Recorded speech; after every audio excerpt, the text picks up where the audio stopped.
우리 잠깐 같이 기도드리겠습니다. 우주 만물을 창조하시고 인간 역사를 주장하시는 거룩하신 우리 아버지 하나님, 이번에 또 이렇게 귀한 집회를 갖게 해주신 것을 감사합니다. 이 시간 주 성령께서 함께 해주시고 우리의 마음을 열어주시고 우리의 생각을 열어주옵소서. 하나님의 말씀으로 우리 영혼을 환하게 밝혀주시고 우리가 주 안에서 어떻게 행할 것을 알 수 있도록 도와주옵소서.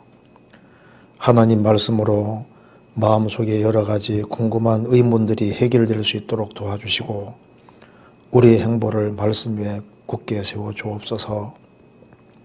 주 성령님의 도우심으로 이 말씀이 영혼 깊이 새겨지고 또 실제적인 힘이 될 수 있도록 도와주옵소서. 또 소원교회 구원받은 식구들 어디에 있든지 주님께서 지켜주시고 또 영육간에 도와주셔서 주님의 복음과 영광을 위해 살아가는데 조금도 부족함이 없도록 역사해 주시고 도와주옵소서. 또 국내뿐 아니라 해외에도 많은 교회들이 있습니다. 교회가 있는 곳마다 주님이 자비를 베풀어 주시고 주의 역사를 더욱 나타내 주옵소서. 주님께서 나라를 지켜주시고 또 주님 오시는 그날까지 주의 귀한 복음을 증거하다가 주님 앞에 설 수 있도록 도와주옵소서. 오늘 모든 시종 함께해 주시고 도와주시기를 간절히 의지하오며 주 예수 그리스도 이름으로 기도하옵나이다. 아멘. 창세기 49장 찾겠습니다. 창세기 49장과 신명기 33장을 제가 일부 읽겠습니다. 창세기 49장 22절입니다.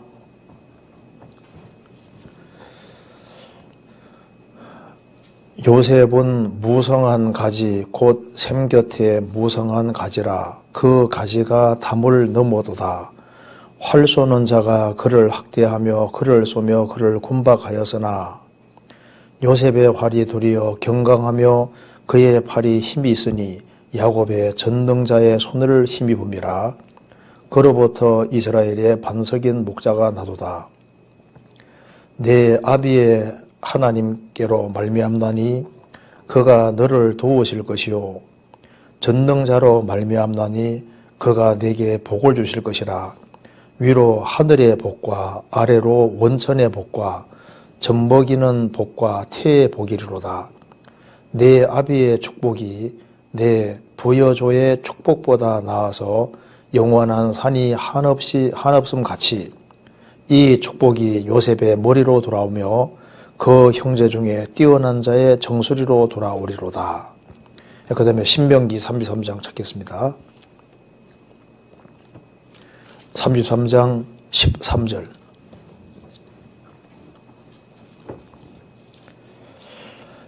요셉에 대하여는 일러서되 원컨대 그 땅이 여호와께 복을 받아 하늘의 보물인 이스라엘과 땅 아래 저장한 물과 태양이 결실케 하는 보물과 태음이 자라게 하는 보물과 옛 산의 상품물과 영원한 작은 산의 보물과 땅의 보물과 거기 충만한 것과 가시떨기 나무 가운데 거하시던 자의 은혜로 인하여 복이 요셉의 머리에 그 형제 중 구별한 자의 정수리에 임할지로다.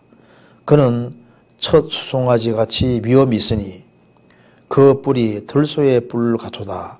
이것으로 열방을 받아 땅끝까지 이르리니 곧 에브라임의 만만이요 므낫세는 천천이리로다.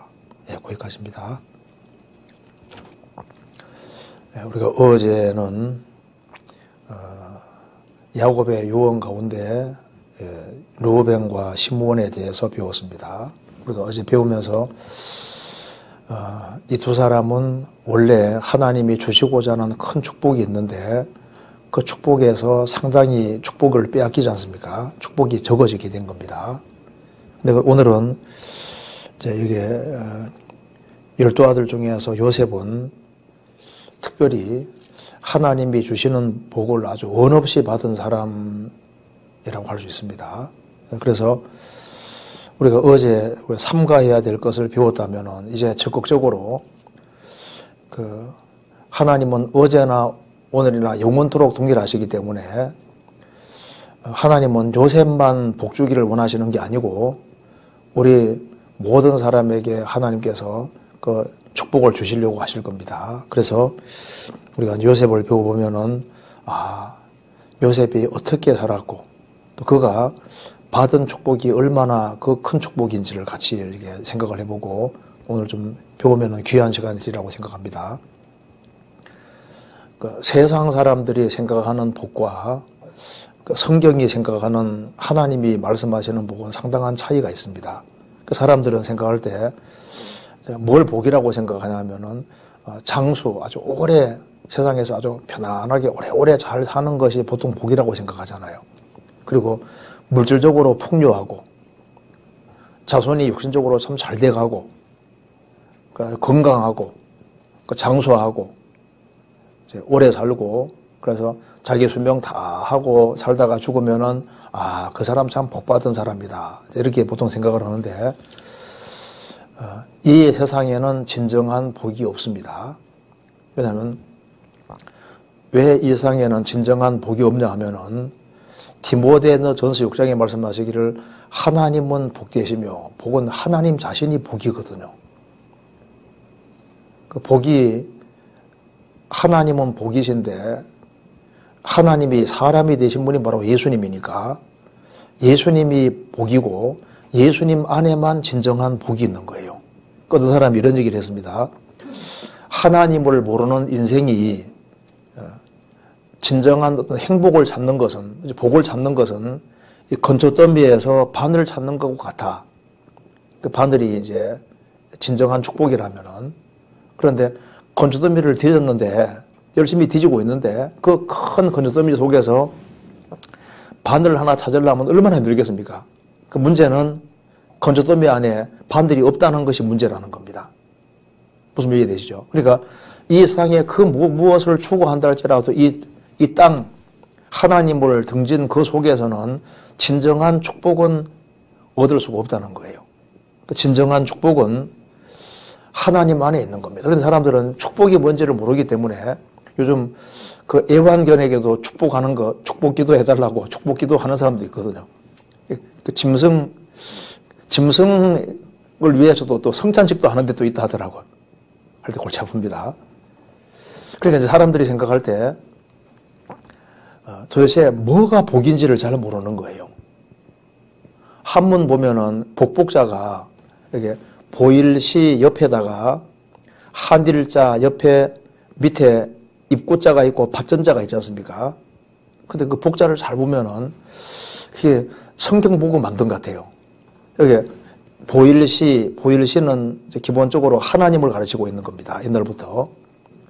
그래서 이 보일시가 들어가면 거의 하나님과 관계되는 거예요.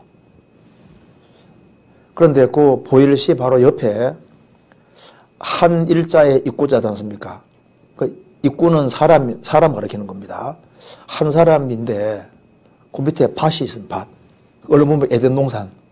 그러니까 이제 복을 얘기를 할 때 하나님 창세기 1장에 하나님이 사람을 천지를 창조하시고 에덴 동산을 창설하시고 거기에 첫사람 아담을 딱 만드시고 아담에게 하나님께서 복을 주셨습니다. 복을. 그러니까 처음부터 창세기 1장에 하나님이 사람을 왜 만드셨느냐. 복주려고 만들었는데 그 밭전자에 밭에 에덴 동산에 아담을 하나님이 지으셨는데 진짜 복이 뭐냐. 옆에 이게 보일시가 들어가지 않습니까? 하나님이 같이 있어야만 진정한 복이 되는데 아무리 에덴 동산 좋은 데 산다 할지라도 하나님이 배제되면은 복이 없는 겁니다. 왜냐하면 그래서 성경 전체는 분명히 말하기를 하나님께 가까이 함이 내게 복이라. 하나님이 복 자체가 되시니까 하나님 가까이 하는 사람은 복 있는 사람이 되는 것이고 하나님 멀리하는 사람은 복 없는 사람이 되는 거예요. 하나님이 사람이 되신 분이 예수님이니까 예수님을 가까이 하는 사람은 복 있는 사람이 되는 것이고 예수님 멀리하는 사람은 복 없는 사람이 되는 겁니다. 그리고 성경은 우리에게 복을 주려고 만들어 두신 것이기 때문에 성경을 멀리하는 사람은 복 없는 사람이 되는 거예요. 구원이 저희에게 멀어지면 저희가 주의 윤례를 구하지 아니하면이다. 하나님 말씀을 멀리하는 사람은 복 없는 사람이 되는 것이고 하나님 말씀을 가까이 하는 사람은 왜 복을 받냐 하면 그 속에서 그리스도를 발견하게 되고 구세주를 발견하게 되고 인생의 문제를 풀 수 있기 때문입니다. 그래서 구약시대 때 정말 하나님의 축복을 넘치게 받은 사람들이 여러 사람 나오는데 그중에 아주 대표적인 사람이 바로 요셉인 거예요. 그래서 오늘 생각해 볼 것은 그럼 요셉이 도대체 어떻게 살았길래 성경에서 말하는 그 넘치는 복을 받게 됐을까? 그래서 요셉이 어떤 삶을 살았는지를 간단하게 살펴보고 그가 요셉이 다른 형제들보다 특별하게 축복을 받았을 때는 뭔가 이유가 있을 거 아니에요. 그래서 그가 요셉의 다른 형제들하고 도대체 어떤 면에서 달랐는지를 알면은 왜 그가 훨씬 더 큰 축복을 받은지 알 수 있고 축복받은 내용이 뭔지를 우리가 알 수 있고 우리도 이런 종류의 우리가 축복을 받아야겠다 그런 생각이 간절히 있습니다. 창세기 49장입니다. 49장 22절 여기에 요셉의 삶이 요약이 되어 있습니다. 여기에 49장 22절에 요셉은 무성한 가지 곧 샘 곁에 무성한 가지라. 그 가지가 담을 넘어도다. 활 쏘는 자가 그를 학대하며 그를 쏘며 그를 군박하였으나 요셉의 활이 도리어 경강하며 그의 팔이 힘이 있으니 야곱의 전능자의 손을 힘입음이라. 그로부터 이스라엘의 반석인 목자가 나도다. 여기 22절에 요셉은 무성한 가지 곧 샘 곁에 무성한 가지라. 요셉에 대해서 규정했습니다. 요셉은 가지다 이렇게 얘기를 했습니다. 이제 가지라고 왜 가지라고 했을까요? 가지는 참 많잖아요. 나무에 보면 가지가 참 많습니까? 여기 왜 요셉을 가지라고 말했냐면은 루벤에 대해서는 뭐라고 말했습니까? 창세기 49장 3절에도 루벤은 권능이 탁월하다. 4절에도 너는 탁월치 못하리니.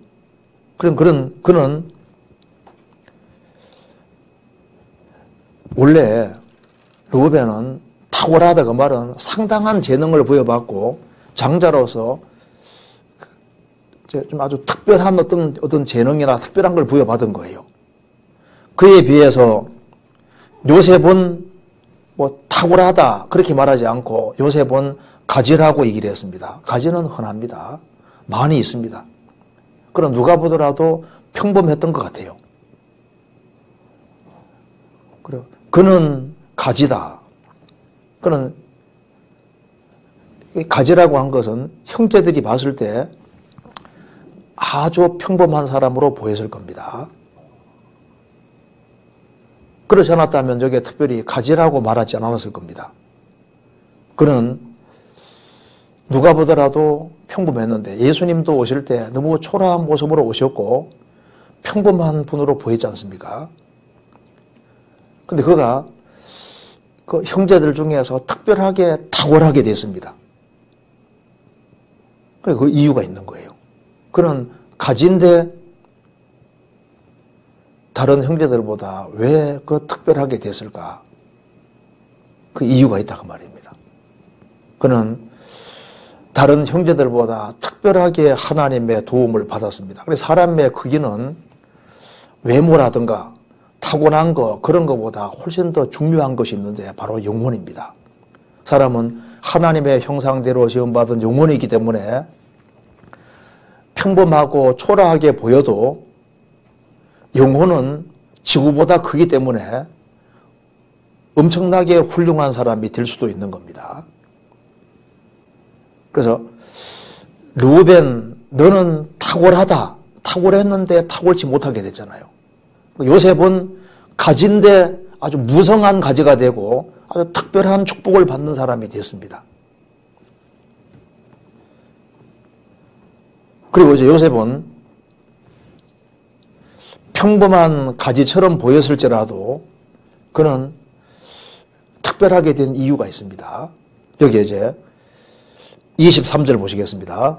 창세기 49장 23절 활 쏘는 자가 그를 학대하며 그를 쏘며 그를 군박하였으나 자, 활 쏘는 자가 여기 활 쏘는 자 이제 히브리어 찾아보니까 그 활의 명수다 이렇게 해놨더라고요. 그러니까 그냥 활 쏘는 자가 그냥 활 쏘는 자가 아니라 화살을 아주 잘 쏘서 쐈다 하면 맞추는 활 명사수죠. 활을 아주 잘 쏘는 사람으로 되어 있습니다. 그래서 활 쏘는 자가 그를 쏘며 그 말은 무슨 말입니까? 이제 활을 잘 못 쏘는 사람은 쏴도 그 사람을 상대방을 맞출 수가 없잖아요. 그런데 이게 활 쏘는 자가 그를 학대하며 그를 쏘며 그를 군박하였으나 그러니까 정확히 맞춘 겁니다.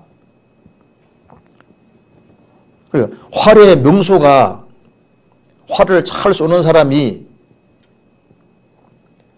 그를 학대했다. 그를 쏘았고 그를 미워하고 그리고 그를 아주 번거롭게 하고 정말 그 사람을 쏘아서 맞춘 겁니다. 자, 그럼에도 불구하고 그는 여전히 강건했고 힘이 있었다 그 말입니다. 이거 보면은 활을 잘 쏘는 사람들이 요셉을 맞춘 것이 맞아요. 그래서 요셉의 삶을 딱 요약을 하면은 요셉은 많은 공격을 받았던 것이 맞지 않습니까? 그러니까 일단 이복 형제들 속에 태어났습니다. 이 가정이 이복 형제들이니까 보통 그 배다른 그 가정 사람들이 있는 속에 태어나서 자랄 때 가정적으로 알력들을 많이 겪으니까 특별히 이제 요셉은 이제 야곱의 아들이지만은 그 이제 배다른 어머니들이 속에 태어난 자녀들이 많으니까 그 속에서 갈등들이 많이 있는 거예요. 그래서 먼저 그 활 쏘는 자들 중에 활 쏘는 자 중에 가장 여기에 복수로 되어 있습니다. 활 쏘는 자들인데 그 활 쏘는 자들 중에 첫 번째가 그 요셉의 10명의 형들입니다. 10명의 형들이 요셉을 굉장히 시기하고 질투하고 왜냐하면 야곱이 특별하게 사랑하지 않습니까? 라헬이 낳은 아들이기 때문에 특별히 사랑하고 그리고 이제 형들이 잘못하면은 요셉은 또 아버지한테 해주고 어디로 이제 이렇게 고하니까 미운데 막 더 미운 거예요. 그래서 형들의 시기와 질투, 미움 같은 것을 받았고 그래서 그런 화살을 계속 맞았습니다.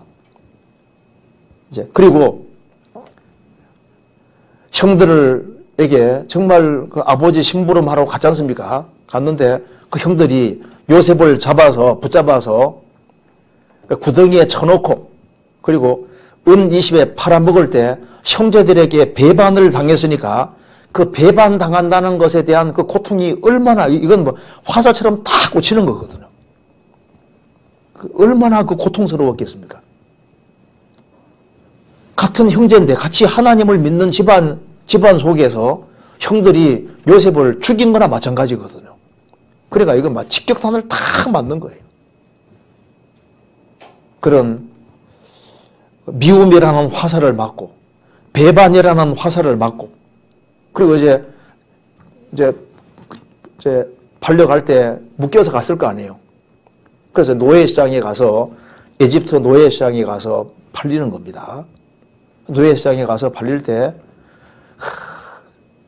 그 노예시장에 서 있는 요셉 그 초라한 모습 봤을 때 얼마나 그 창피당하고 이제 그래서 거래가 되는데 보디발 집에 팔립니다.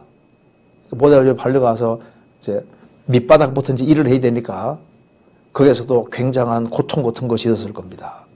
노예 취급을 받았고 그래서 아버지에게 가장 사랑받던 요셉이 에집트에서 가장 천덕꾸러기가 되고 그래도 그는 건실하게 살았습니다. 그리고 이제 그 이교 사회니까 그 다신교 사회니까 거기에서 우상들을 섬기는데 하나님을 절대적으로 믿고 의지하고 살아가니까 그 종교가 다른 것 때문에 또 갈등들이 있었을 거 아니에요.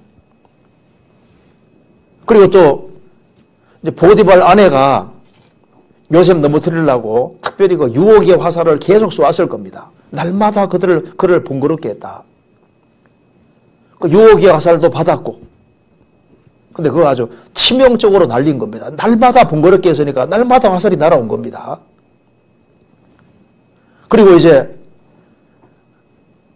억울한 누명을 쓰고 이제 감옥까지 가게 됐으니 그 감옥에 들어갔을 때 착고에 차여 있을 때 착고에 차여 있는 이제 착고를 차고 있는 것 자체도 이게 고통이지 않습니까? 그리고 이제 그 죄수들이 그 말이 세지 않습니까? 그러면 이제 요셉이 이제 감옥에 들어와 있으니까 너가 보디발 아내를 본말라고 해서 이 나쁜 놈아 너가 인간이냐 이러면서 이제 그 죄수들이 요셉에 대해서 함부로 말을 했을 수도 있겠죠. 그리고 요셉은 여러 가지 면으로 이제 고통을 계속 받았던 겁니다.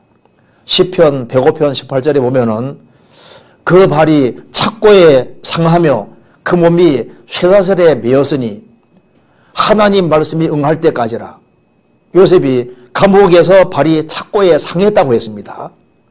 상하고 몸이 쇠사슬에 매었다. 그래 많이 맞았을 처음에 그냥 착고에 처했겠습니까? 감옥에 들어가자마자 이놈하고 있잖아요. 많이 두들겨 맞을 수도 있습니다. 상당한 상처를 많이 받았을 겁니다. 그래서 여기에 요셉은 요셉에 대해서 요약하기를 활 쏘는 자가 그를 학대하며 그를 쏘며 그를 군박하였다. 그러니까 굉장히 어떤 괴로움을 많이 당한 겁니다. 그렇지만은 요셉의 활이 도리어 견강하며 그의 팔이 힘이 있으니 야곱의 전능자의 손을 힘음이라. 여기 활 쏘는 자가 그를 쏘았는데 요셉의 활이 도리어 견강하며 그 요셉의 활이 견강하다는 건 요셉의 말이 탄탄하다는 얘기입니다. 그러니까 요셉이 어떤 경우에도 그가 좀 당당했던 것 같아요. 그리고 요셉이 이제 총리가 되고 난 다음에는 자기가 이제 유리한 위치에 있으니까 얼마든지 화살을 쏠 수도 있잖아요. 그런데 자기를 괴롭게 한 10명의 형들에게 화살을 날릴 수가 있는데 안 날렸습니다. 그렇죠? 그리고 자신이 총리가 되고 난 이후에 자신을 괴롭게 한 보디발 아내, 보디발 아내 잡아라 하고 오잖아요. 수비력 내린 것도 아니잖아요. 자신은 당했지만은 화살을 쏜 것이 아닙니다.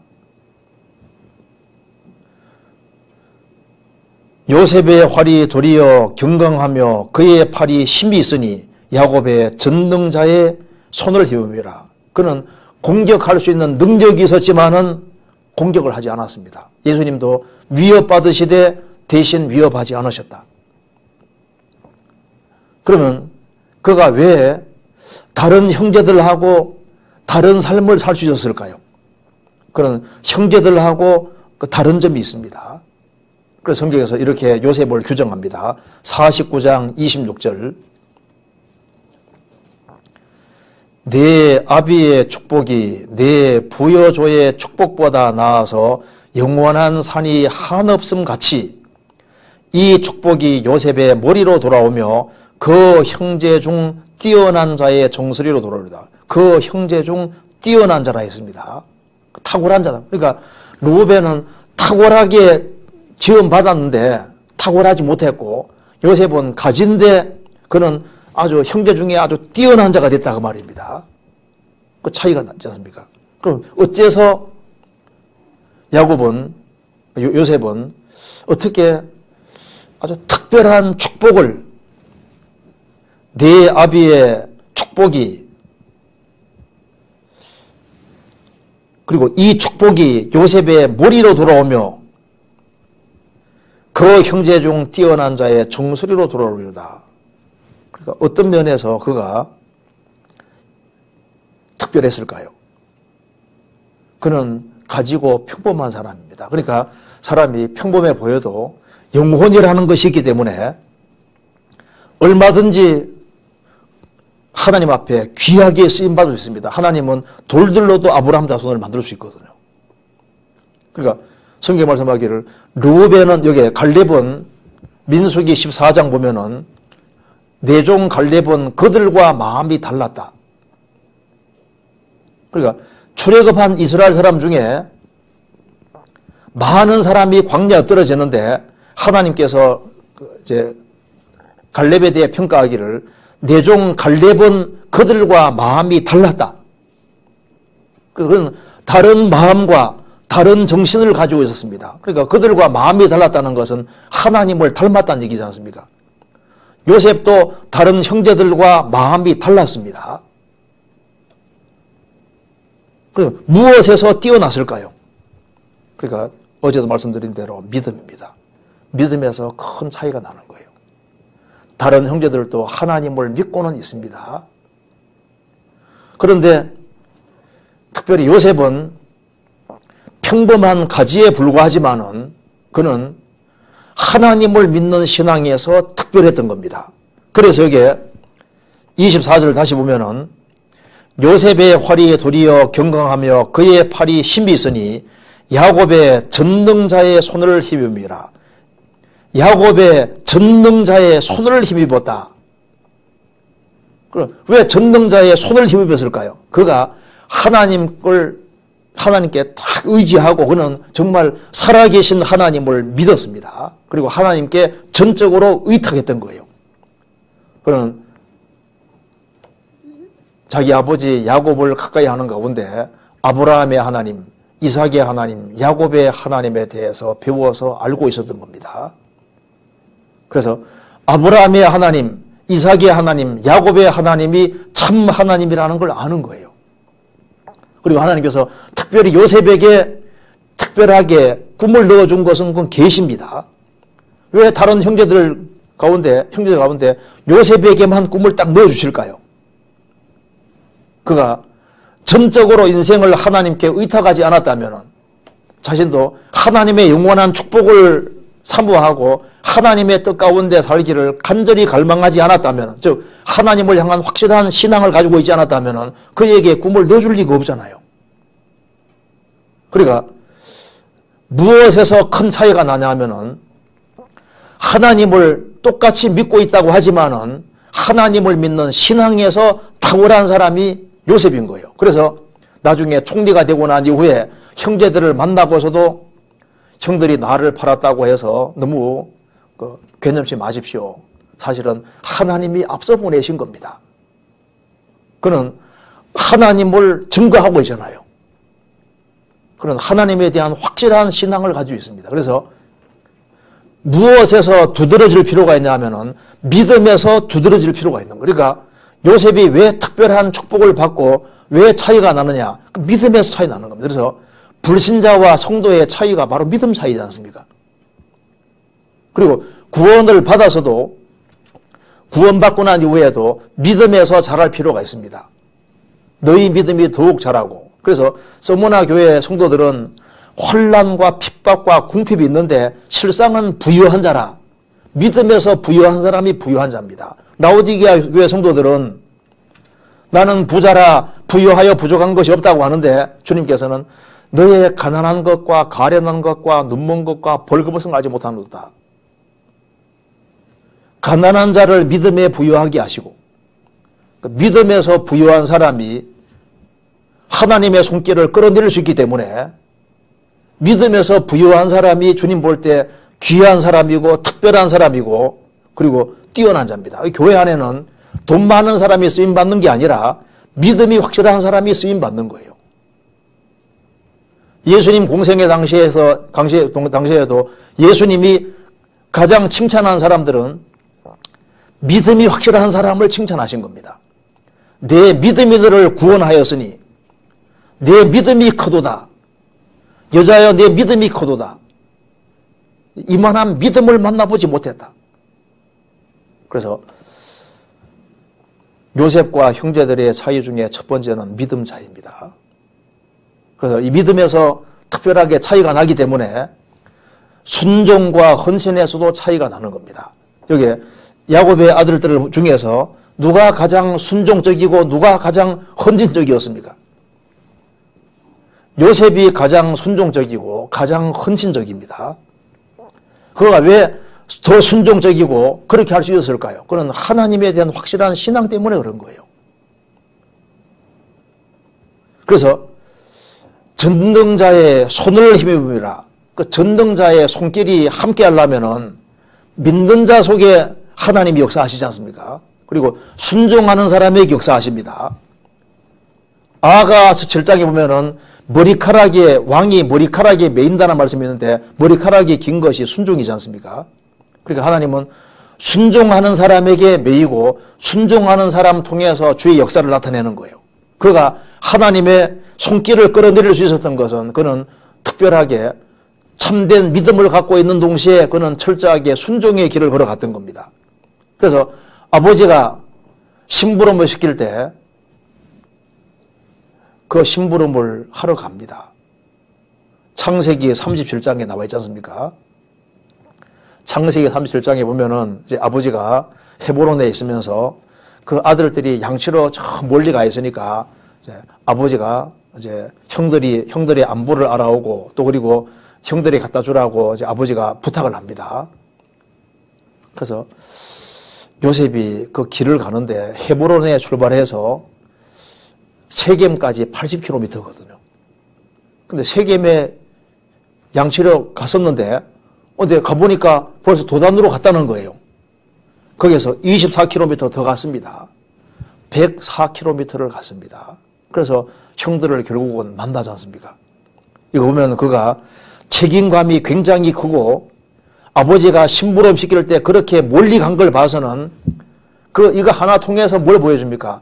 그가 정말 특별하게 순종적이고 그가 104km까지 갔다는 것은 그가 굉장히 헌신적인 사람이고 그가 아버지가 심부름 시켰으니까 그 심부름을 끝까지 해내는 걸 봐서는 그가 굉장히 책임적인 사람이라는 것을 볼 수가 있는 거예요. 그런 순종과 헌신에서 탁월했던 것이 맞습니다. 우리 교회 안에서도 누가 귀하게 쓰임 받습니까? 순종할 줄 아는 사람 그리고 더 헌신적인 사람이 사용이 되는 것이 맞잖아요. 또한 그가 다른 형제들하고 다른 점 중에 하나는 그런 정직했습니다. 정직해서 탁월합니다. 요셉은 정말 정직했습니다. 창세기 32장에 보면은 37장에 보면은 야곱이 이제 있을 때 요셉이 형제들이 잘못하면 어떻게 되겠습니까? 그걸 그대로 아버지에게 고하잖아요. 막 형들은 자기 잘못하는 걸 좀 얘기 안 하면 좋겠는데 막 형들 잘못할 때마다 그걸 그대로 그냥 얘기를 하는 거예요. 그대로. 그러면 형들이 아버지에게 혼나게 하려고 한 게 아니라 그는 바르지 않게 행하기 때문에 형들이 정말 바르게 되기를 간절히 원했기 때문에 그렇게 한 겁니다. 형들을 혼나게 하려는 게 아니라 형들이 바르게 되기를 정말 원했기 때문에 있는 그대로 항상 얘기를 하잖아요. 그가 감옥에 붙잡혀 갔을 때도 그게 고관 대작 두 사람이 감옥에 들어옵니다. 술 맡은 관원장, 떡 맡은 관원장. 근데 술 맡은 관원장은 3일 후에 복직하는 꿈입니다. 떡 맡은 관원장은 파라왕 옆에서 이제 아주 굉장히 중책인데 3일 후에 죽을 것을 말씀하는데 죽을 것에 대한 내용인데 꿈 얘기할 때 그대로 있는 그대로 얘기를 하는 거 봐요. 얼마나 정직합니까? 요셉은 아주 정직합니다. 그리고 이제 야곱 식구들이 에집트에 이제 내려올 때도 어떻게 하는지 아시죠? 이스라엘 민족이, 애굽 사람들이 제일 가정하게 여기는 게 양치는 겁니다. 그래서 틀림없이 파라오 왕 앞에 가면은 왕이 물을 겁니다. 직업이 뭐냐 물을 텐데, 처음부터 정직하게 우리는 대대로 양치는 생활을 했습니다. 우리 양식입니다 하고 그대로 얘기하라고 부탁하잖아요. 어차피 드러날 일이니까 그냥 솔직하게 얘기하라고 얘기를 한 겁니다. 그리고 보세요. 그러니까 그는 가나안 땅에서도 정직했잖아요. 그리고 감옥에서도 정직한 거 봐요. 총리가 되고 난 이후에도 여전히 정직합니다. 그러니까 그는 정직에서 탁월했습니다. 하나님이 다윗을 참 그 귀하게 생각하는 이유도 뭔지 아시죠? 그는 우리아의 일을 제외하고는 일평생 정직했다. 하나님은 정직하신 주시기 때문에 정직을 기뻐하시고 정직한 사람을 하나님이 사용하시는 겁니다. 성경은 정직합니다. 성경은 절대 과장하지 않고 속이지 않고 항상 있는 그대로 얘기를 합니다. 믿음의 조상 아브라함. 그런데 그에 대해서 쭉 성경에 기록하고 있는데 그만 기근 피해 에집트 내려갈 때 아내를 누이라고 속인 것을 그걸 그대로 기록해 놓지 않습니까? 다윗같이 그 훌륭한 사람에 대해서면서 다윗이 그만 우리야 아내를 범하고 우리야 죽이는 걸 있는 그대로 써놓는 거 봐요. 예수님 수제자 베드로 예수님 3번 부인한 걸 그대로 기록해 놓습니다. 예수님 부활하신 이후에 예수님 수제자 베드로가 외식함으로써 바울 사도에게 책망받는 것도 그대로 기록되어 있잖아요. 성경은 정직한 책입니다.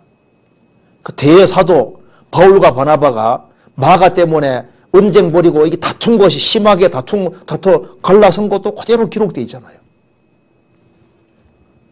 성경은 꾸미지 않고 있는 그대로 말합니다. 예수님이 죽으시고 부활하신 이후에 예수님 제자들은 예수님 다 믿었다 하면 좋은데 믿긴 믿었는데 그중에 의심하는 자도 있더라.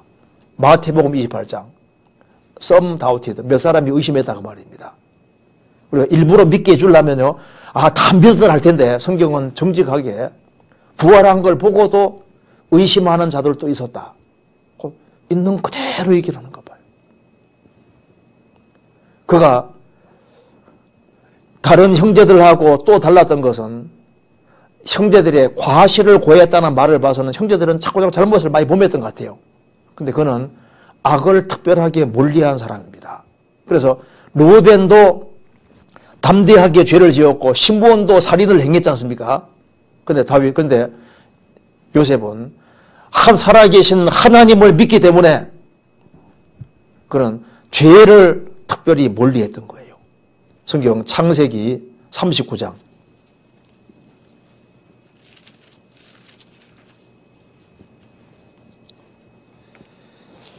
6절입니다.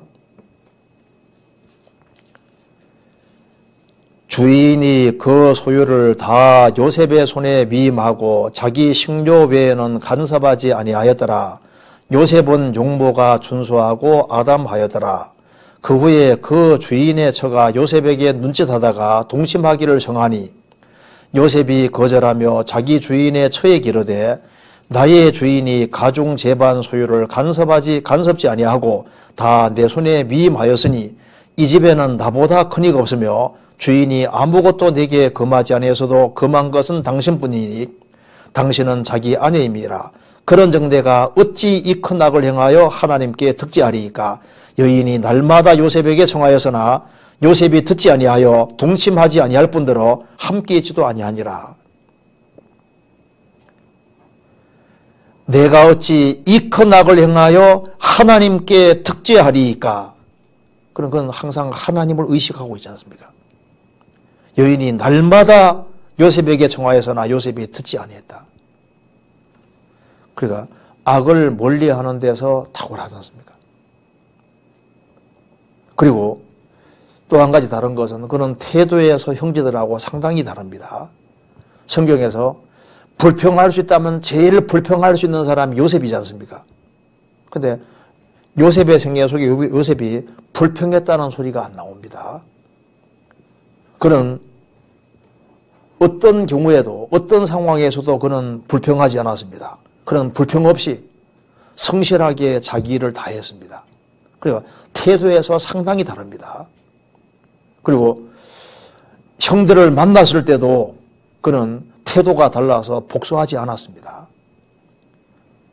당신들은 나를 팔았지만은 하나님은 나를 앞세 보내시고 이제 이스라엘과 고대 근동을 하나님이 구원하려고 미리 보내신 겁니다 하고 하나님 섭리를 받아들이고 용서합니다.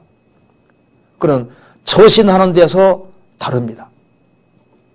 그가 총리가 되고 난 이후에도 가장 복수할 수 있는 그런 위치에 있음에도 불구하고 복수하지 않음으로써 그가 형제들하고 태도가 완전히 다르다는 걸 알 수 있지 않습니까? 그리고 인내에서도 차이가 납니다.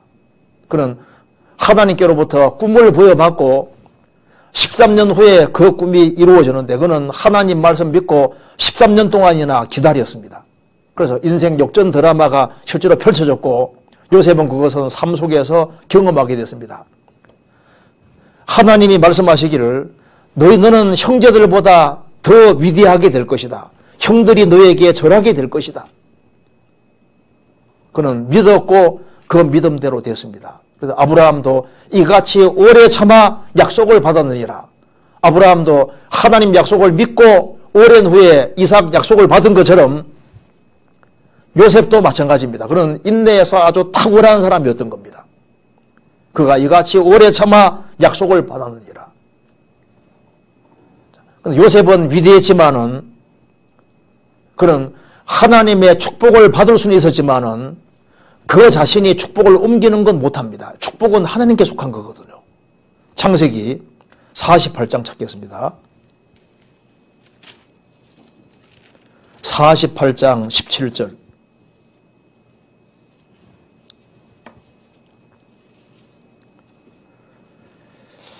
요셉이 그 아비가 우수를 에브라임의 머리에 얹은 것을 보고 기뻐 아니하여 아비의 손을 들어 에브라임의 머리에서 므낫세의 머리로 옮기고자 하여 그 아비에게 이르되 아버지여 그리 마옵소서 이는 장자니 우수를 그 머리에 얹어서 아비가 허락지 아니하여. 여기 이제 요셉이 야곱이 이제 요셉의 두 아들을 축복하는데 하나님이 축복해 주는 겁니다. 그래서 이제 요셉은 어떻게 생각했냐면은 아버지 축복받을 때 오른쪽 편에 아버지 오른손에 있는 그 오른쪽 편에 므낫세 장자를 갖다 둔 거예요. 그 다음에 이제 차자를 에브라임을 바로 왼쪽에 갖다 뒀습니다. 근데 아버지는 축복할 때 손을 이렇게 했거든요. 이렇게 하고 에브라임을 축복해 주는 거 먼저 에브라임을 크게 축복하는 겁니다. 그러니까 요셉이 보니까 그게 안 싫은 거예요. 맏아들이 므낫세니까 므낫세가 축복받아야 되는데 하나님께서 이렇게 에브라임 먼저 축복하니까 그거 아버지 그거 아닙니다 했는데 아버지가 허락 안 했습니다. 나도 안다 하면서 에브라임을 므낫세보다 앞세웠더라. 20절에 나와 있죠. 그러니까 하나님의 축복은 사람이 옮길 수 있는 게 아니에요. 복받을 사람이 복을 받도록 되어 있습니다. 그러니까 여기 성경에서 말하는 축복은 하나님 주시는 축복인데 이 하나님 주시는 축복은 하나님이 내리시는 거예요. 사람이 옮길 수 없는 것 중에 하나가 하나님의 축복, 이건 옮길 수가 없습니다. 하나님은 복받을 사람에게 복을 주시는 거예요. 복은 하나님께 속한 겁니다. 그래서 하나님께서 항상 두 번째 것을 강조하신 이유는 축복은 예수님 안에 집어넣은 겁니다. 첫사람 아담은 실패자이고 두 번째는 성공자이지 않습니까? 그래서 하나님께서 축복을 아담 안에 두신 것이 아니라 예수님 안에 두셨기 때문에 축복은 하나님께 속한 거예요. 그래서 까닭 없는 저주가 안 오는 것처럼 까닭 없는 축복도 없습니다. 축복은 받을 사람에게 주는 거예요. 에브라임과 므낫세가 축복을 받았지만은 에브라임이 차자지만은 더 큰 축복을 받을 사람이기 때문에 하나님이 차자에게 축복을 더 주는 겁니다. 야곱의 12아들이 있는데 요셉이 축복을 더 받기에 합당하기 때문에 하나님이 더 큰 축복을 주시는 거예요. 그래서 축복을 받을 사람에게 하나님 주시는데 요셉은 특별한 축복을 받았지 않습니까? 그래서 우리가 요셉이 어떤 축복 받았는지를 생각을 해보겠습니다. 창세기 49장입니다. 49장 25절. 내 아비의 하나님께로 말미암나니 그가 너를 도우실 것이요 전능자로 말미암나니 그가 내게 복을 주실 것이라. 위로 하늘의 복과 아래로 원천의 복과 젖먹이는 복과 태의 복이리로다. 내 아비의 축복이 내 부여조의 축복보다 나아서 영원한 산이 한없음 같이 이 축복이 요셉의 머리로 돌아오며 그 형제 중 뛰어난 자의 정수리로 돌아오리로다. 요걸 상술한 것이 이제 신명기 33장입니다. 찾아보시겠습니다. 신명기 33장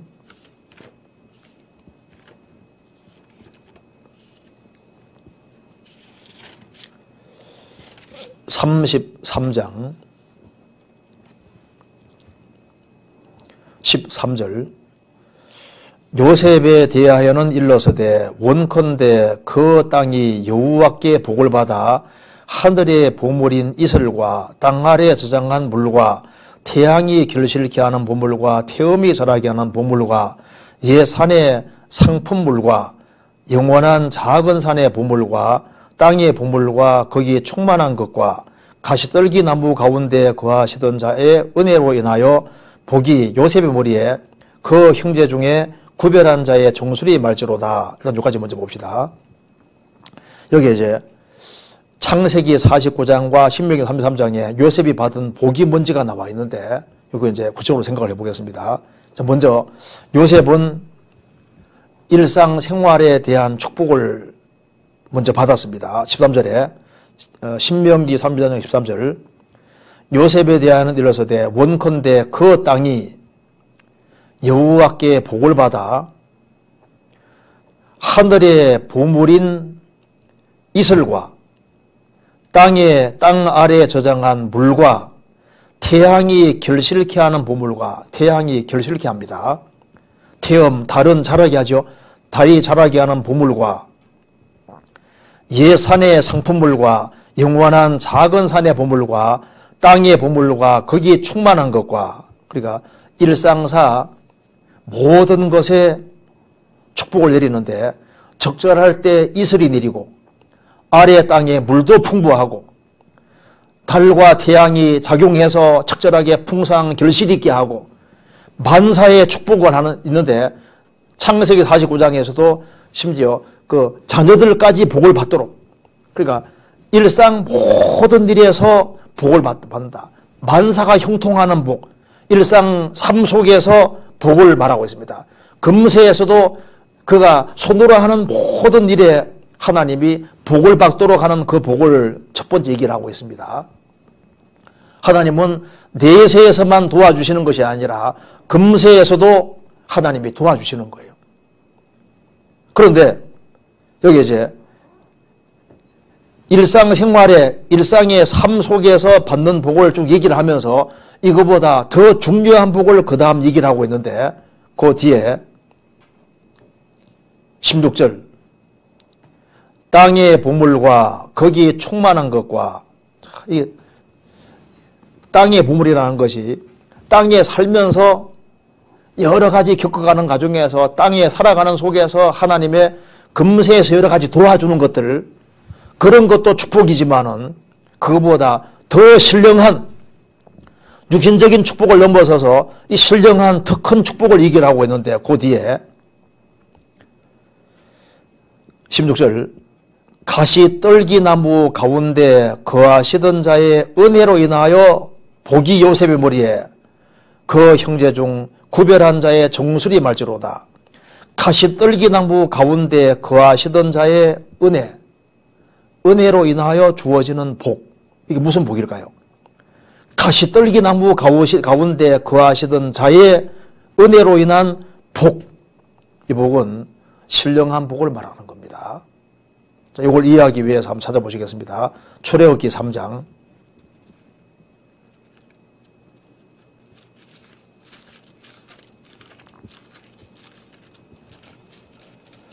1절 모세가 그 장인 미디안 제사장 이드로의 양무리를 치더니 그 무리를 광야 서편으로 인도하여 하나님의 산 호렙 이름에 여호와의 사자가 떨기나무 불꽃 가운데서 그에게 나타나시니라. 그가 보니 떨기나무에 불이 붙었으나 사라지지 아니하는지라. 이에 가로되 내가 돌이켜 가서 이 큰 광경을 보리라. 떨기나무가 어찌하여 타지 아니하였는고 하는 동시에 여호와께서 그가 보려고 돌이켜오는 것을 보신지라. 하나님이 떨기나무 가운데서 그를 불러 가라사대 모세야 모세야 하시매 그가 가로되 내가 여기 있나이다. 하나님이 가라사대 이리로 가까이 하지 말라. 너의 선 곳은 거룩한 땅이니 내 발에서 신을 벗으라. 모세는 파라오 공주의 아들이었습니다. 그런데 40살이 됐을 때 자기 동족을 건지기를 원했는데 그 불발탄이 됐습니다. 사람을 쳐 죽이는 걸로 끝이 났지 않습니까? 그래서 미디안 광야로 도망가 40년이 지난 이후에 하나님이 가시나무 뜰기 가운데서 모세를 부르십니다. 그리고 그를 에집트에 보내서 출애굽이라는 아주 엄청난 역사를 이루게 하십니다.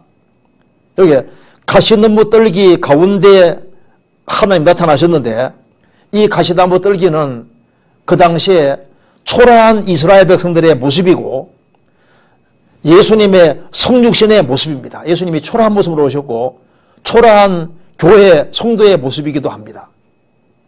이 가시나무 뜰기 가운데 불꽃이 있는 것처럼 하나님의 임재가 함께했고 이스라엘은 에집트에서 아주 수백 년 동안 고난의 불을 통과했지만은 그래도 이스라엘은 여전히 없어지지 않고 계속 있었던 겁니다. 이 불은 하나님의 임재의 불이고 또 다르게 보면은 시련의 불이기도 합니다. 교회도 얼마나 많은 핍박을 받았지만은 교회는 여전히 건재하고 여전히 존재합니다. 불타지 않고 지금도 있잖아요. 근데 여기에 이제 가시나무 뜰기 가운데 거하시던 자, 주님은 백향목 가운데 나타난 것이 아니라 가시나무 뜰기 가운데 나타나셨습니다. 그러니까 초라한 모습이고 겸손한 모습입니다. 겸손하신 하나님, 성육신하신 하나님의 모습을 미리 보여주고 있는 겁니다. 가장 초라한 이스라엘 백성들 가운데 하나님께서 거하시고 그들을 하나님께서 에집트에서 건져내시는 것 봐요. 그래서 이 가시나무 뜰기 이스라엘 민족의 모습입니다. 요셉이 에집트에서 정말 비참하게 그 고통 중에 있는 모습하고도 비슷하잖아요. 그러니까 이스라엘 민족은 낮아질 대로 낮아졌는데 요셉도 아버지 사랑받던 아들인데 낮아질 때까지 낮아져서 착고에 처해서 비참하게 감옥에 있는데 그 가장 초라한 그 당대에 누구보다도 고통을 많이 받은 사람이 요셉인데 정말 가시나무 뜰기같이 초라한데 거기에 주님이 같이 계시는 것 봐요. 그리고 하나님께서 모세에게 나타나셔서 모세로 하여금 출애굽의 역사를 이루게 하는 것처럼 요셉은 가시나무 뜰기 가운데 거하시던 자, 즉 출애굽의 역사를 이루신 그 하나님, 애굽에서 고통받고 있는 이스라엘 민족을 하나님께서 건져내셔서 출애굽 역사를 이루신 그 동일하신 하나님이 요셉과 함께 하셔서 요셉을 감옥에서 건져주시고 그리고 에집트와 이스라엘 민족을 구원하는 7년 흉년에서 구원하는 놀라운 일을 행하셨기 때문에 여기에 가시나무 뜰기 가운데 거하시던 자의 은혜는 바로 구원의 은혜를 말하는 겁니다. 왜 하나님께서 가시나무 뜰기 가운데서 모세가 나타나셨을까요? 출애굽 구원의 역사를 이루기 위해 그렇게 하셨던 겁니다. 그래서 가시나무 뜰기 가운데 거하신 자의 그 은혜는 구원을 경험하게 하신 은혜를 말하는 거예요. 그래서 요셉은 형들의 노여움에서 구원이 되고 구덩이에 내려갔지만 거기에서 건진받고 보디발 아내가 죽이려고 했는데 거기에서도 구원됐습니다. 감옥에도 들어갔지만 거기에서도 구원됐습니다. 그리고 또 그가 7년 풍년에서 에집트와 고대 근동을 구원하고 이스라엘 민족을 자기 민족을 구원하는데 아주 크게 사용됐으니까 이 은혜는 가시나무 뜰기 가운데 은혜는 바로 예수 그리스도로 말미암아 주어지는 영원한 축복의 은혜를 말하는 겁니다. 그러니까 만사가 형통하고 육신적으로 도움받는 그 축복도 축복이지만은 그것보다 더 중요한 축복은 구원을 경험하는 축복.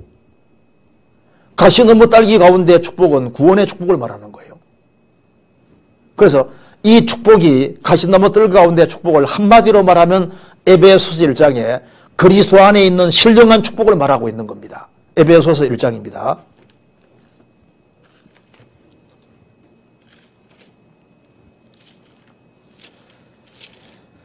에베소서 1장 3절입니다. 찬송하리로다 하나님 곧 우리 주 예수 그리스도의 아버지께서 그리스도 안에서 하늘에 속한 모든 신령한 복으로 우리에게 복주시되 형의 낯을 피해서 요셉이 이제 도망갈 때 돌베개 보고 잠이 듭니다. 가장 쓸쓸하고 힘들 때인데 그때 하늘이 열리고 사닥다리가 보이고 거기에서 하나님이 야곱을 축복하지 않습니까? 그 사닥다리도 예수님의 그림자잖아요. 그러니까 야곱이 축복받는 이유는 사닥다리의 근거에 축복받는데 하나님과 사람 사이의 중보자인 예수님 통해서 축복받는 걸 미리 보여주고 있는 거예요. 이 가시나무 뜰기도 그 초라한 가시나무 뜰기가 이스라엘의 비참한 모습인 동시에 초라한 성육신의 모습인데 가시나무 뜰기 가운데 주님이 함께 하신 것처럼 초라한 성육신하신 예수님 속에 하나님이 계셨던 거예요. 그래서 가시나무 뜰기 가운데 있는 그분의 축복은 예수 그리스도로 말미암아 주어지는 영원한 축복을 말하고 있는 겁니다. 그래서 요셉은 특별하게 예수님의 그림자가 되고 그리고 예수 그리스도로 말미암는 축복을 정말 경험한 사람이고 그는 삶 속에서 영혼의 구원뿐 아니라 일상생활 속에서도 주님이 계속 건져주는 구원의 하나님이라는 걸 확실하게 경험한 사람입니다. 우리도 참 놀라운 것은 가시나무 뜰기 가운데 거하시던 자의 그 축복을 우리도 받은 거예요.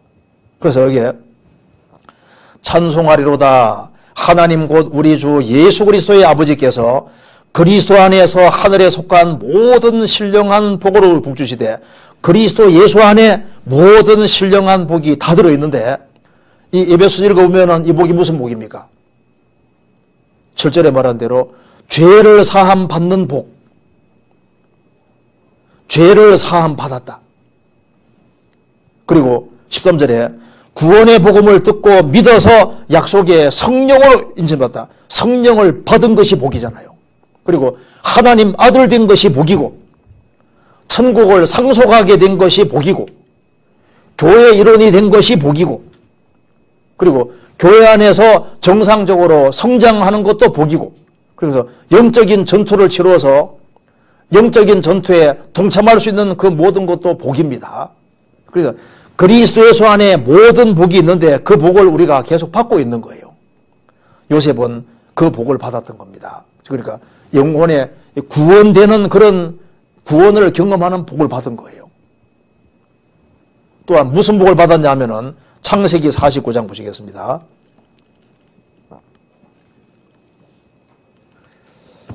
창세기 49장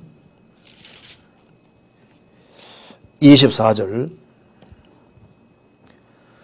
요셉의 활이 도리어 경강하며 그의 팔이 힘이 있으니 야곱의 전능자의 손을 힘입음이라. 그로부터 이스라엘의 반석인 목자가 너도다. 네 아비의 하나님께로 말미암노니 그가 너를 도우실 것이요 전능자로 말미암노니 그가 네게 복을 주실 것입니다. 그 다음 복이 무슨 복이냐 하면은 전능자의 능력을 힘입고 하나님의 도우심을 입고 살아가는 이것이 복이다 그 말입니다. 여기 말씀하기를 야곱의 전능자의 손을 힘입었다. 전능하신 하나님의 손이 그와 함께 하셨고 그는 하나님의 도우심 속에 살았다는 겁니다.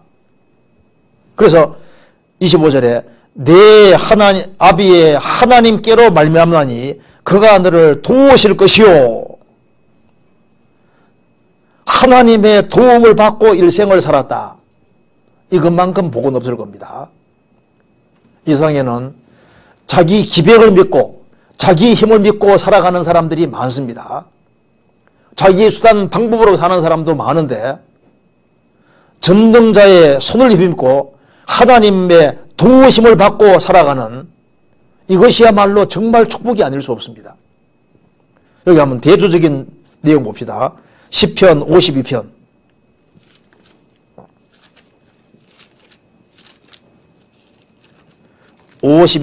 7절입니다.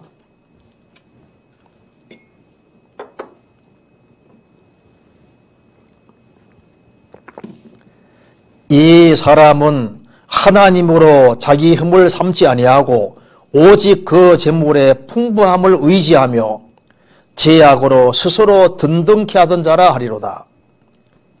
여기 도액을 말하고 있습니다. 다윗의 대적 에돔인 도액에 대해서 말씀하시면서 이 사람 도액은 하나님으로 자기 힘을 삼지 아니하고 오직 그 재물의 풍부함을 의지하며 자기 악으로 스스로 든든케 하던 자라. 이런 사람 있는가 하면은 전능자의 손을 힘입고 전능자의 손에 힘입어서 힘있고 능력 있는 삶을 살고 하나님의 도우심을 입고 살았다. 전능하신 분의 도움을 입었다. 그런 위기 가운데서도 하나님이 계속적으로 도와주셨고 하나님이 안 도와주면 요셉은 죽습니다. 그래서 삶 속에서도 하나님이 계속 건져주는 구원을 삶 속에서도 경험하고 살았습니다. 그래서 무엇이 복일까요? 우리가 구원을 경험한 것이 정말 복이고 일상생활 속에서도 하나님의 도우심을 받고 살아가는 이것이 복입니다. 그뿐 아니라 이제 구원받고 자신이 하나님의 도우심을 입고 사는 것도 복인데 타인에게 좋은 영향력을 미치는 복을 또한 받았던 거예요. 창세기 여기 성경 신명기 33장 보시겠습니다. 신명기 33장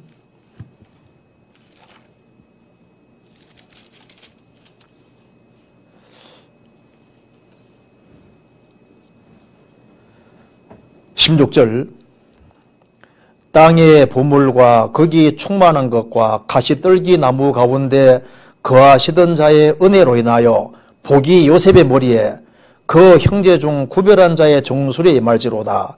17절 같이 읽겠습니다. 그는 첫 수송아지 같이 위엄이 있으니 그 뿔이 들소의 뿔과 같도다. 이것으로 열방을 받아 땅끝까지 이르리니 곧 에브라임의 만만이요 므낫세의 천천이로다. 여기에 17절에 그는 요셉은 첫 수송아지 같이 위엄이 있으니 그 뿔은 뭘 가리키는 게 아시죠? 여기에 첫 송아지 같았다. 그리고 요셉은 그 뿔이 있는데 뿔은 힘을 항상 가르치고 있습니다. 뿔이 있는데 이 뿔이 보통 뿔이 아니라 송아지인데 뿔이 있는데 그 뿔이 들소의 뿔 같도다. 이게 특별한 뿔입니다. 송아지가 불이 들소의 불 같으면요, 들소가 얼마나 불이 크고 힘이 있는데 평범한 사람인 요셉에게 들소 같은 뿔이 있었다. 그는 아주 특별한 힘이 있고 영향력을 미칠 수 있다는 겁니다. 요한계시록 5장에 예수님은 7뿔과 7눈이 있다 그랬죠. 어린 양에게 7뿔과 7눈이 있다 했는데 7뿔은 힘입니다. 7이니까 전능, 7눈은 전지 다 보는 거고, 또 성령의 그림자도 되는데요. 뿔이 예수님은 7이나 있습니다. 예수님은 전능하신 분인데, 여기 요셉은 수송아지 같이 위험이 있으니 그에게도 뿔이 있는데 들소의 뿔 같다. 특별한 뿔입니다. 특별한 힘이 있는 거예요.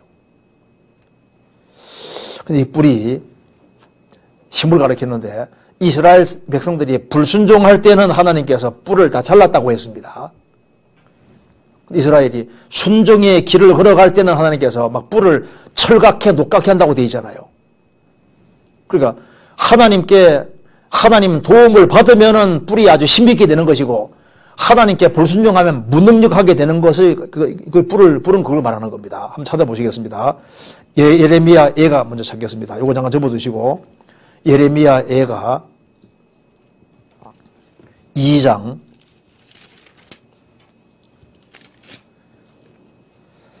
3절.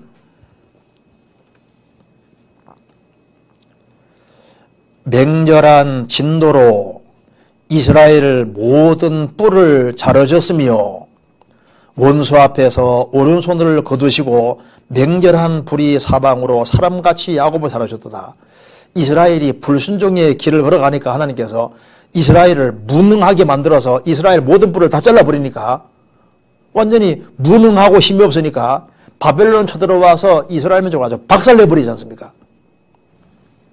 그런데 하나님께서 다시 돌이키면은 하나님께서 뿔을 아주 힘있게 만들어 주셨습니다. 미가서 4장.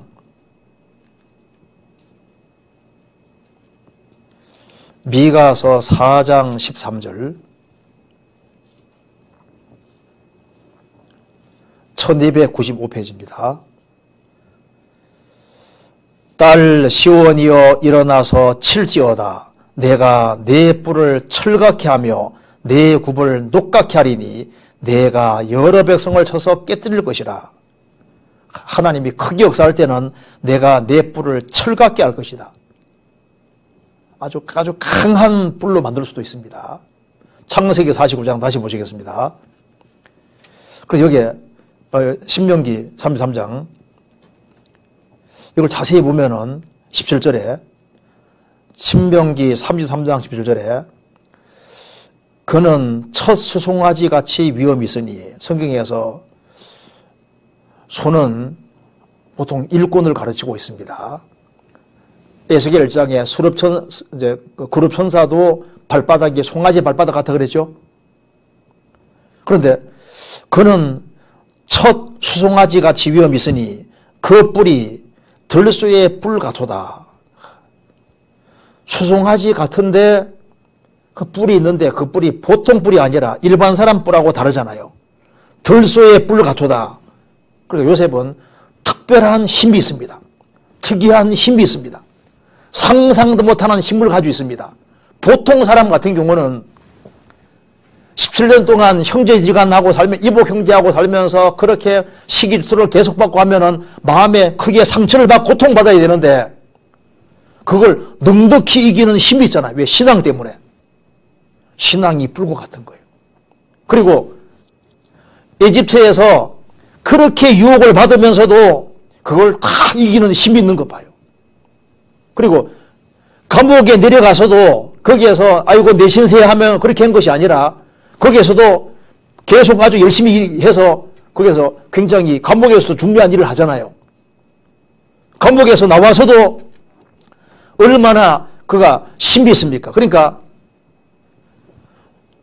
그는 첫 송아지 같이 위험이 있는데 그 뿔이 특별한 뿔이다. 그는 특별한 힘이 있었는데 왜 그러느냐? 그는 전능자의 손을 힘입고 있습니다. 그러니까 그러면서 여기에 이것으로 열방을 받아 땅끝까지 이르리니 무슨 말입니까? 그가 이것으로 들이받아서 땅끝까지 이르리니 요셉은 자기 대적을 다 이겼습니다.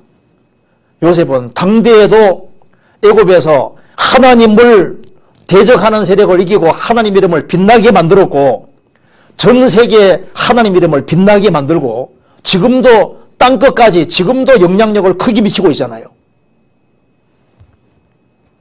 그는 특이한 힘이 있습니다. 이것으로 열방을 받아 땅끝까지 이를 것이다. 창세기 49장 찾겠습니다.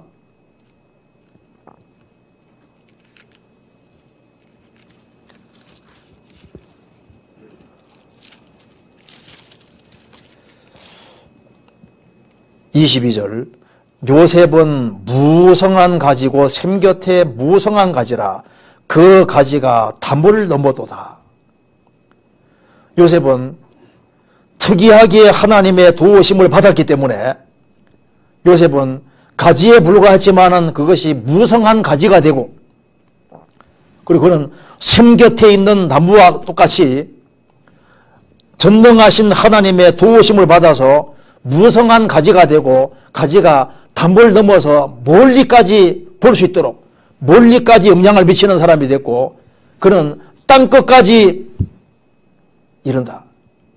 그래서 요셉은 죽었지만은 요셉은 그 당대에도 큰 영향 미치고 그의 유언 통해서 출애굽을 할 때도 그가 영향을 미치고 지금도 성경이 전 세계에 전파되는 과정 속에 수시로 나오는 사람이 누군지 아시죠? 요셉.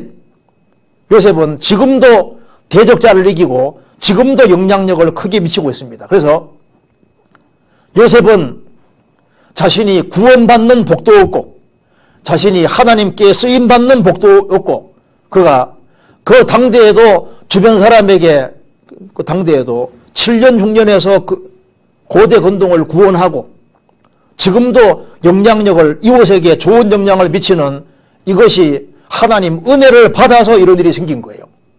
그뿐 아니라 그는 또 무슨 복을 받냐 하면은 신명기 여기 신명기 33장 다시 보시겠습니다. 신명기 33장 17절 그는 첫 수송아지 같이 위엄이 있으니 그 뿔이 들소의 뿔 같도다. 이것으로 열방을 받아 땅끝까지 이르리니 곧 에브라임의 만만이요 므낫세의 천천이리로다. 요셉은 신앙생활을 바르게 했습니다. 그래서 자기 두 아들 므낫세와 에브라임 둘이 야곱의 축복을 받잖아요.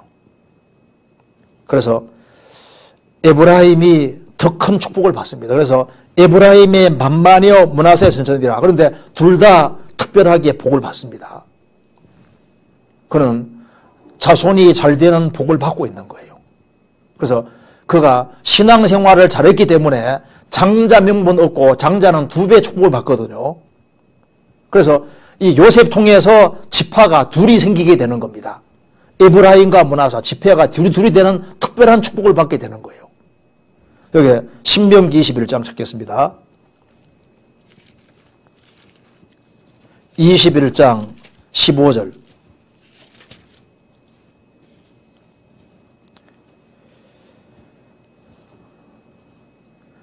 어떤 사람이 두 아내를 두었는데 하나는 사랑을 받고 하나는 미움을 받다가 그 사랑을 받는 자와 미움을 받는 자가 둘 다 아들들을 낳았다 하자 그 미움을 받는 자의 소생이 장자여든 자기의 소유를 그 아들들에게 기업으로 나누는 날에 그 사랑을 받는 자의 아들로 장자를 삼아 참 장자 곧 미움을 받는 자의 아들보다 앞세우지 말고 반드시 그 미움 받는 자의 아들을 장자로 인정하여 자기 소유에서 그에게 두 몫을 줄 것이니 그는 자기 기력의 시작이라 장자의 권리가 그에게 있음이니라. 여기 장자는 두 몫 주게 돼 있죠.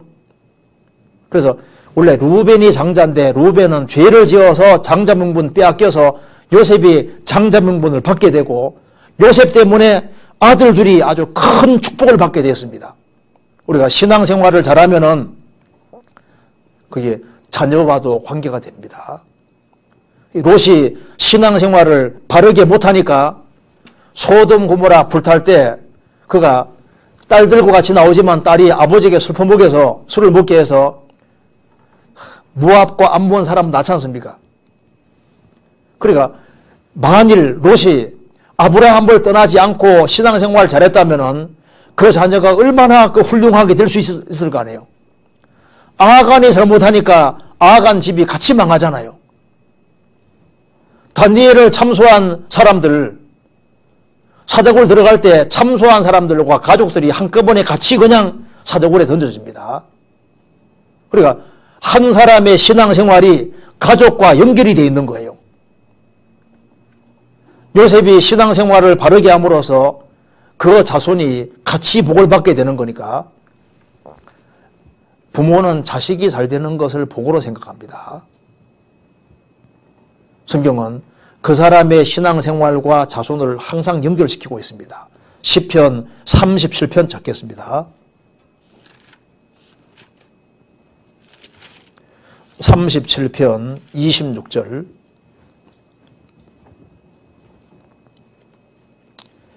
같이 읽겠습니다. 저는 종일토록 은혜를 베풀고 꾸어주니 그 자손이 복을 받는도다. 구원받은 사람이 이타적으로 살아가면은 그 자손이 복을 받는다. 잠언 11장 찾겠습니다.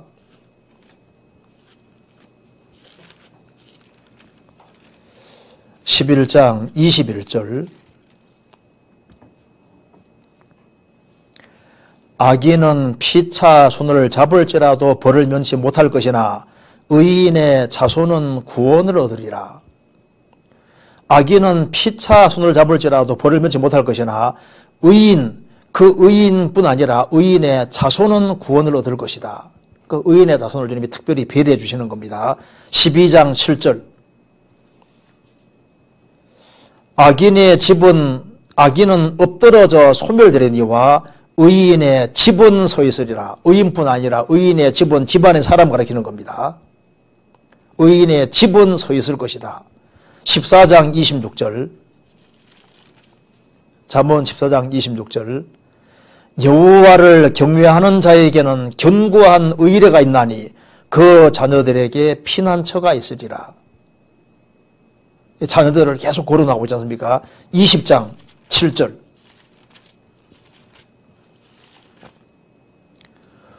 완전히 행하는 자가 의인이라 그 후손에게 복이 있느니라.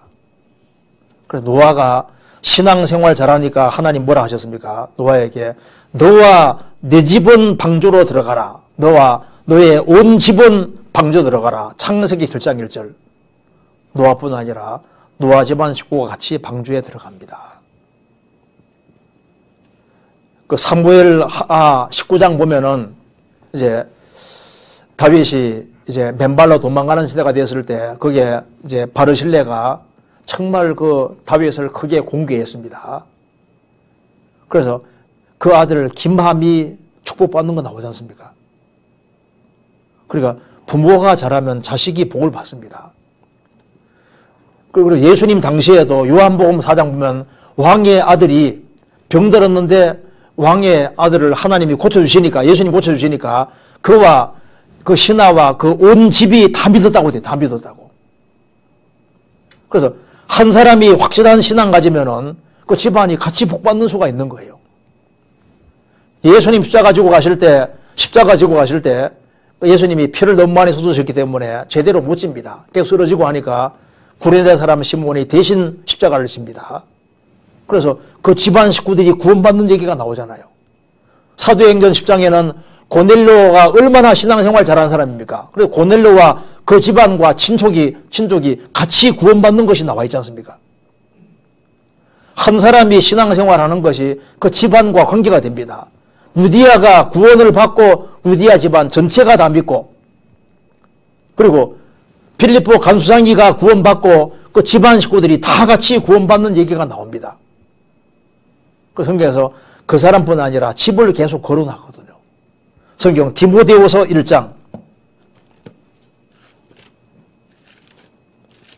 디모데후서 1장 15절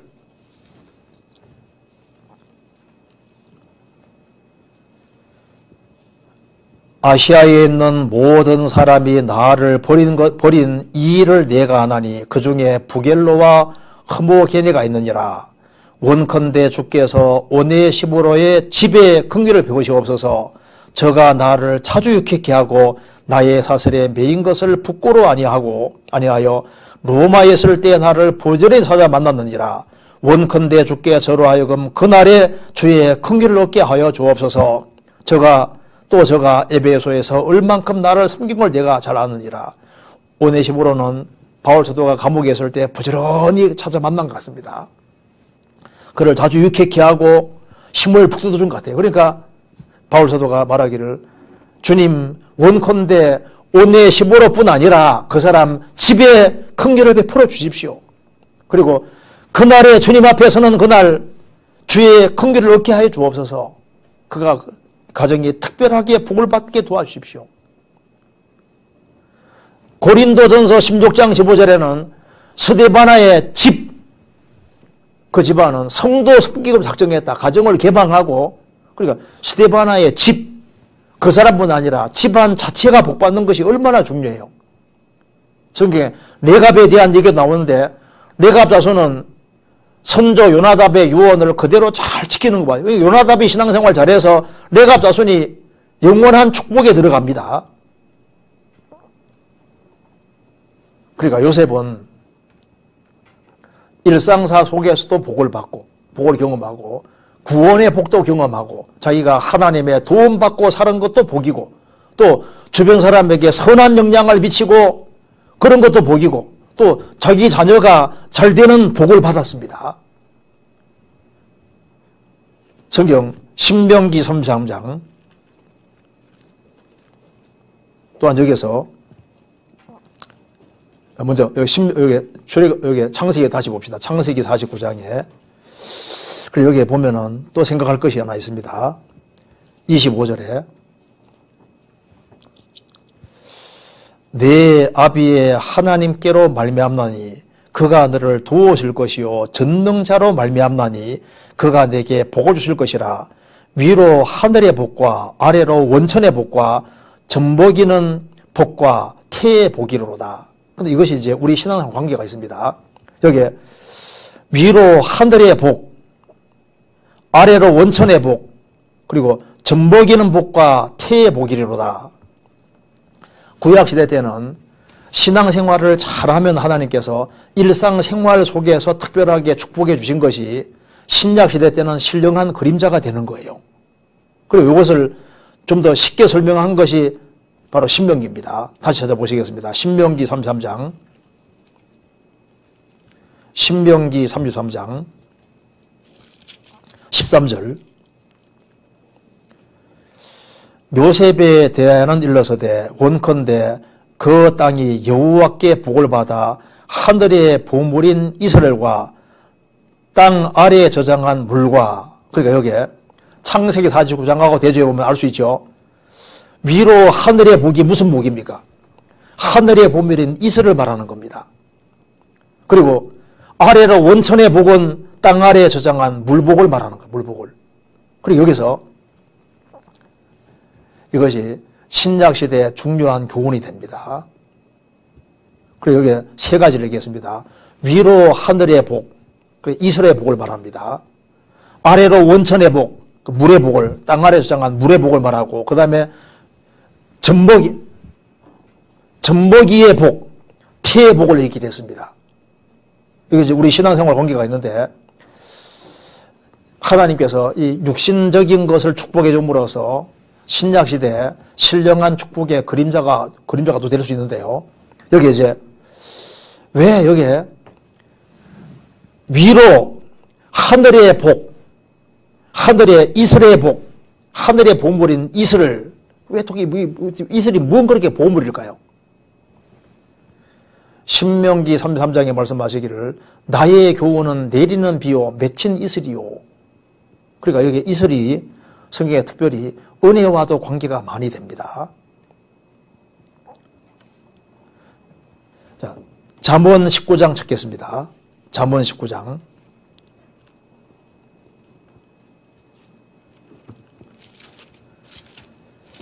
잠언 19장 12절.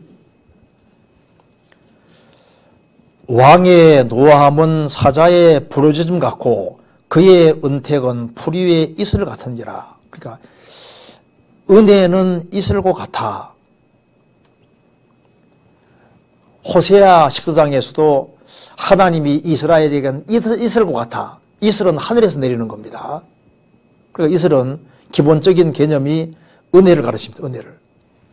그래서 창세기에 보면은 27장에 그 에서가 축복해 달라고 하니까 뭐라 했습니까? 너는 땅의 기름짐과 관계없을 것이다. 그리고 너는 하늘 이슬과 관계없을 것이다. 그러나 너는 자기 힘을 믿고 살 것이다. 그래, 이슬은 은혜의 그림자입니다. 헐몬의 이슬이 시온의 산들의 내림 같도다. 그 은혜를 가리킵니다. 그러니까 여기에 우리가 신약시대 때도 신앙생활을 잘하면은 위에 하늘의 본물인 이슬과 우리의 삶 속에서도 하나님 은혜가 내려오는 거예요. 우리가 하나님 은혜를 받고 살아야 됩니다. 호세아 14장에서도 내가 이스라엘에게 이슬과 같을 것이다.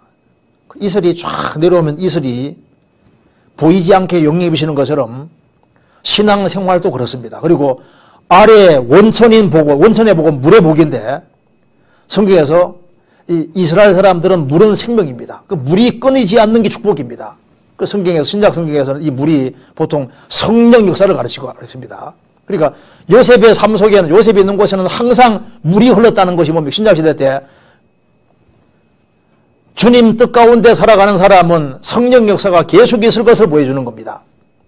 요한복음 4장에서 예수님 말씀했습니다. 이 물을 먹는 자마다 다시 목마를 것이다. 내가 주는 물을 먹는 자는 영원히 목마르지 아니하리니 속에서 영생하도록 솟아나는 생물이 될 것이다. 요한복음 7장에서는 그 물이 도대체 뭐냐? 물은 그의 믿는 자의 받을 성령 가르쳐 말씀하신 것이다. 위로부터 하나님의 은혜가 내려오고 그리고 우리 마음속에 성령이 역사하신다면 이것만큼 좋은 복은 없는 거예요. 이사야 58장 11절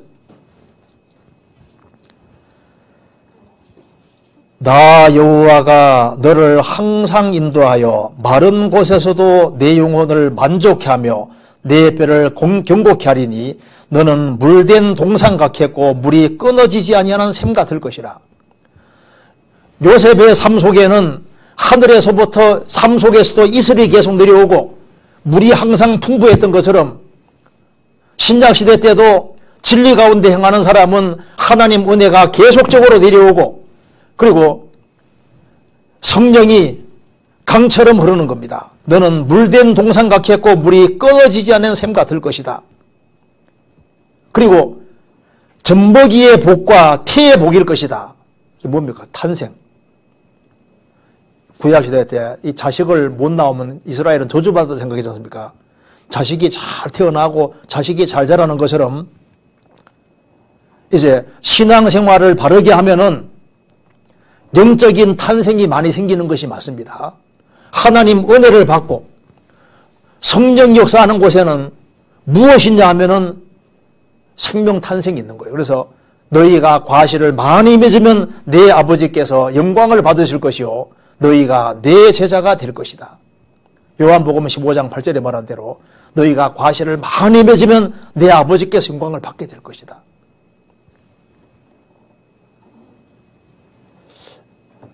예수님이 이런 말씀 하셨습니다. 아버지가 있는데 자식이 떡을 달라 하면 돌을 줄 자가 있겠느냐? 생선 달라 하면 뱀 줄 자가 있겠느냐? 알을 달라 하면 정갈 줄 자가 있겠느냐? 너희가 악할지라도 자식에겐 좋은 걸 줄 줄 알지 않느냐? 주님의 도움을 구하고 사는 사람은 주님께서 떡을 주듯이 생명의 떡 말씀을 주시고, 하나님을 간절히 사모하는 사람에게는 하나님께서 생선 주듯이, 생선은 사람의 그림자도 되지 않습니까?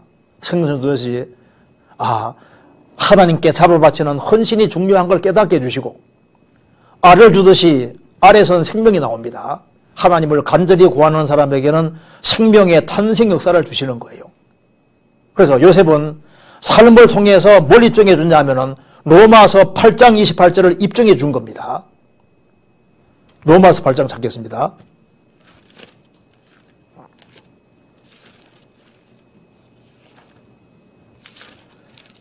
8장 28절 같이 읽겠습니다.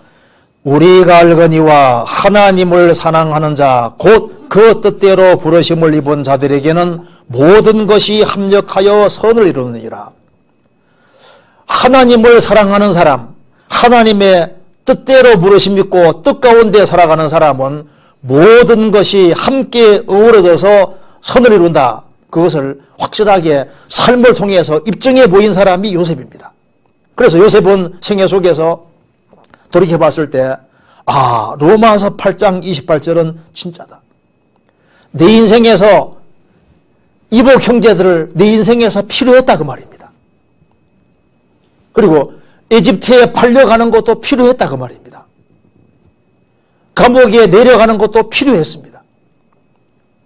돌이켜보니까 17살 나이에 에집트에 내려간 것도 다 이유가 있었고, 인생 돌이켜보니까 이게 다 함께 어우러져서 선을 이루고 하나님의 특별한 역사가 이루어졌으니까 모든 것이 다 은혜라는 것을 요셉은 깨닫게 되고 삶 속에서 이것이 증명이 됐습니다. 요셉은 생애를 통해서 예수님이 재현됩니다. 아버지의 사랑을 받은 것처럼 예수님도 하나님 아버지 사랑을 받았습니다. 형들에게 미움받은 것처럼 예수님도 유대인들에게 미움받았고, 은 20에 팔려가는 것처럼 예수님도 은 30에 팔려가고, 그리고 요셉은 정말 에집트 감옥까지 내려갔는데 죽은 자와 방불했습니다. 예수님도 묻은 말에까지 놔뒀지만은 하나님의 도우심으로 요셉이 건진받은 것을 예수님도 건진받았고, 그리고 요셉이 고대 근동을 구원하는 구원자가 된 것처럼 예수님은 전 세계 모든 사람을 구원하는 구원자가 됐으니까, 구원하시는 분이 됐으니까 요셉의 생애는 예수님 생애의 요약이 되는 거예요. 요셉은 아주 특별한 축복을 받았습니다. 그는 하나님께로부터 복을 받은 사람인 겁니다. 그렇지 않습니까? 그래서 이 창세기는 여기 이제 창세기하고 신명기는 분명히 말해주고 있습니다. 진짜 복이 도대체 뭐냐? 세상 사람들이 생각하는 복과 하나님 생각하는 복은 다릅니다. 진짜 복 받은 사람은 그리스도를 닮아가는 사람이 복을 받는 거예요. 그가 가지같이 초라할지라도 사람이 훌륭한 게 더 중요합니다. 그리고 하나님께 쓰임 받는 것이 사실은 복인 거예요. 요셉은 그는 구원을 경험하고 하나님의 도우심으로 살고 또 주변 사람들에게 좋은 영향력을 미치고 그리고 자손까지 복을 받고 여러 가지 면에서 항상 하나님의 은혜를 받고 살았습니다. 그래서 우리도 무엇이 복이냐 하면은 우리가 초라하게 살더라도 하나님의 도우심을 입고 살고 하나님의 도움 가운데 살고 그리고 우리 믿음의 분량 안에서 하나님께 쓰임받으면서 좋은 영향력을 미칠 수 있는 이제 그것이야말로 복이고 그것이 바로 내가 잘 되고 내 가족이 잘 되고 이웃이 잘 되고 나라가 잘 되는 길이 된다는 걸 우리가 알 수가 있는 겁니다. 같이 기도하시겠습니다. 자비로우신 우리 아버지 하나님, 저희들을 주의 보배로운 피로 구원해 주시고 주의 크신 은혜와 사랑 가운데 살게 해주시는 것을 감사합니다. 저희들 주 안에서 주님이 주시는 복 가운데 살 수 있도록 도와주시고 그리고 주님 앞에 서는 그날까지 귀하게 쓰임받을 수 있도록 더욱 역사해 주시고 도와주옵소서. 내일 모든 시간도 도와주시기를 간절히 의지하오며 우리 구주 예수 그리스도 이름으로 기도하옵나이다. 아멘.